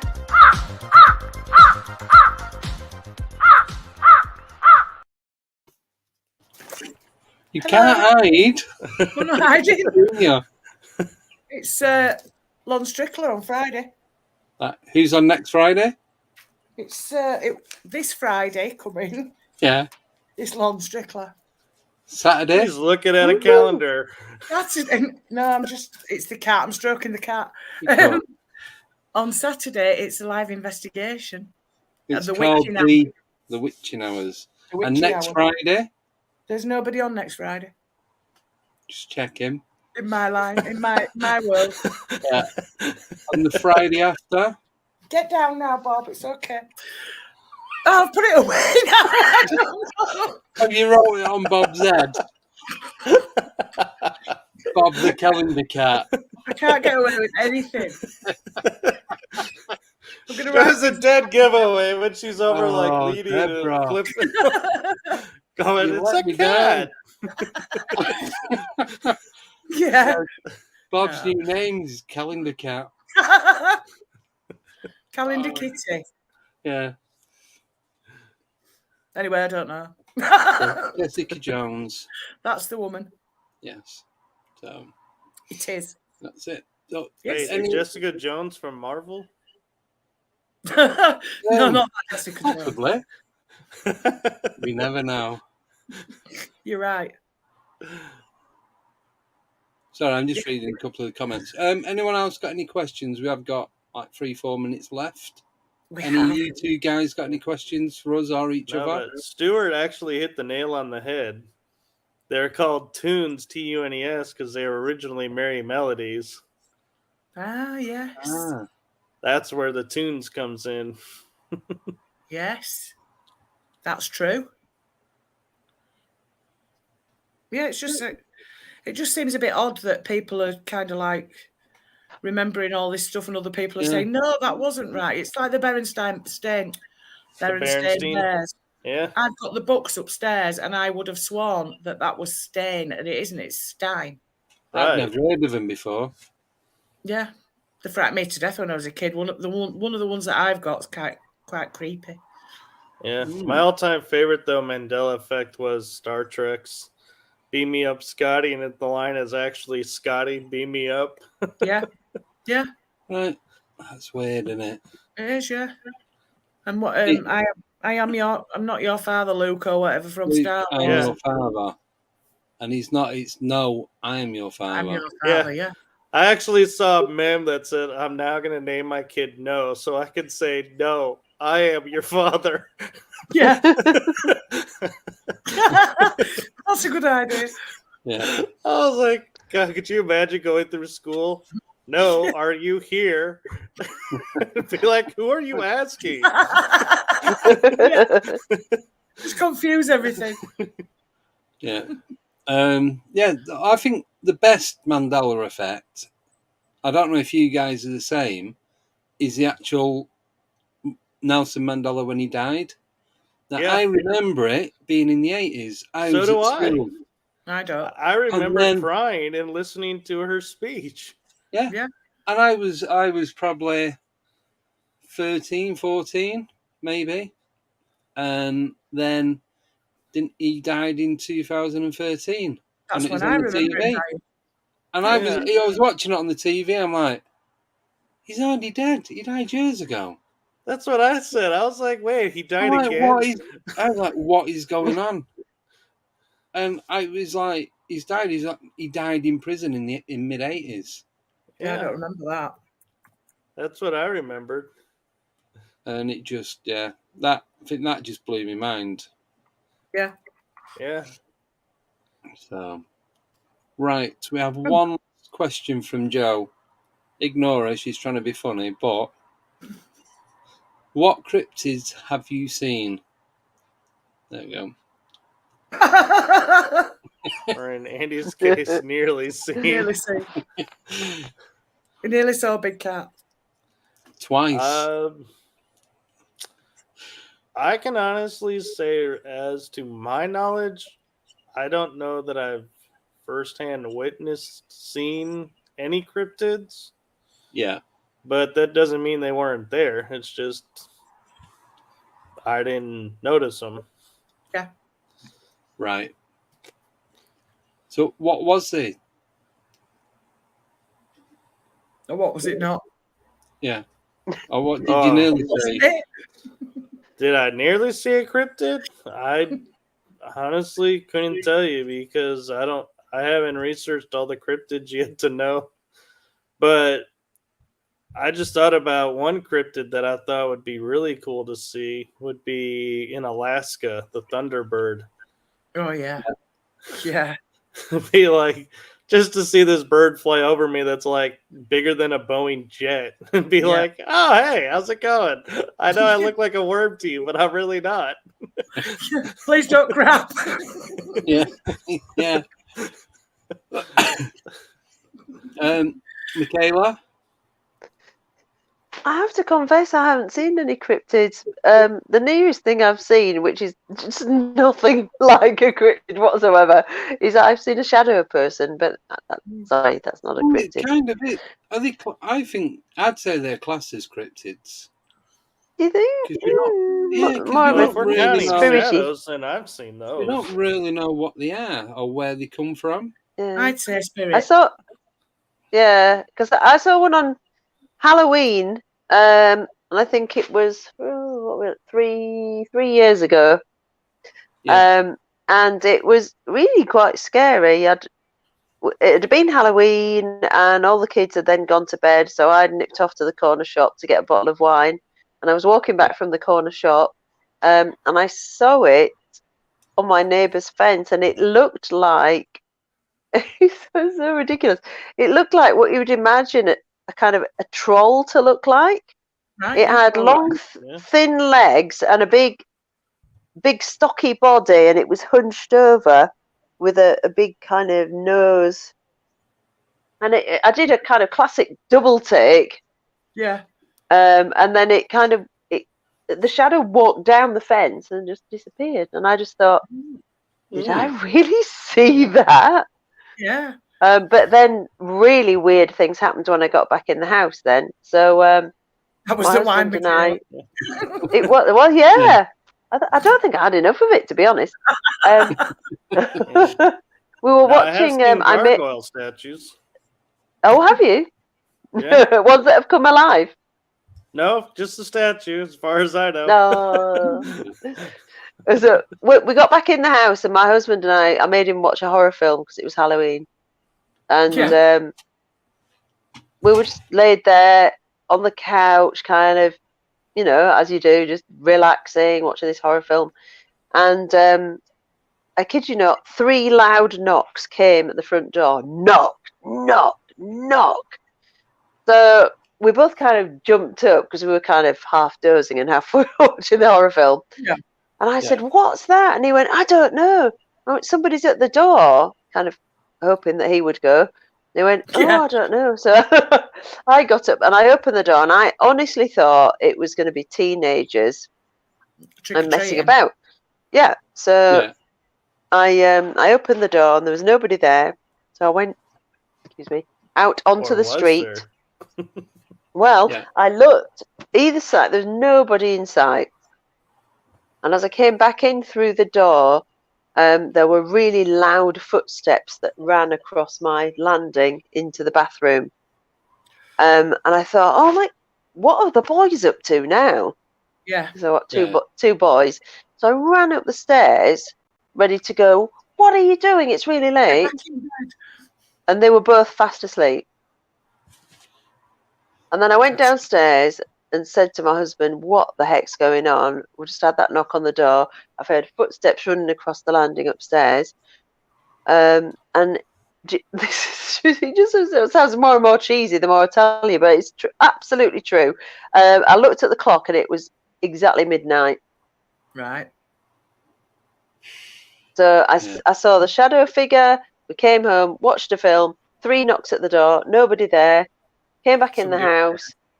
Somebody ran across the landing. It's like, what on earth's going on there? That's no explanation. You had to use the facilities. Yeah, maybe. I think I'd have slept in my car that night. I think I would, yeah. Or move out. It was very strange, very strange. Wow. And do you know what? My husband, because he doesn't believe in paranormal or anything, he just went, I don't know what it was. What are you saying? We're just knocking on the door and running upstairs, and you're like, oh well, don't know what that was. Fair enough. Right. that brings us to the perfect end. It does. Thank you so much for coming on. Thank really you. enjoyed that. Yeah. Thanks. It's been really fun. Thank you very much. This was a lot of fun. Yeah. Really enjoyed it. Yeah. So, we are back on Friday with Lawn. And then Saturday at what time? Did you say 10 to midnight or did you say midnight? Yeah, 10 to midnight. 10 to midnight. For the 10 witch to midnight till 3 a.m. hopefully. Yes. As long as all the batteries last, it's going to be a live stream at Kingsford Cemetery. So I'm excited. I can't believe I'm doing this. I can't either, but you are. I know. Unless it rains. Yeah, if it's raining, if it's only a little bit, I'm still going to do it. If it's proper throwing it down, then I'm not. It's not worth it. No. So massive thank you for everyone coming on the show. Everyone in the chat. Modding. Thanks to Joe for the modding and the questions. Yes. And hopefully we'll see you all in 2 days' time. So we'll see you then, and we'll see you guys after the outro. Yes. If you can find it. Don't be afraid. Wait. I know I played the wrong one then. Right. See you all on Friday. Take care. Bye. Take care. Bye.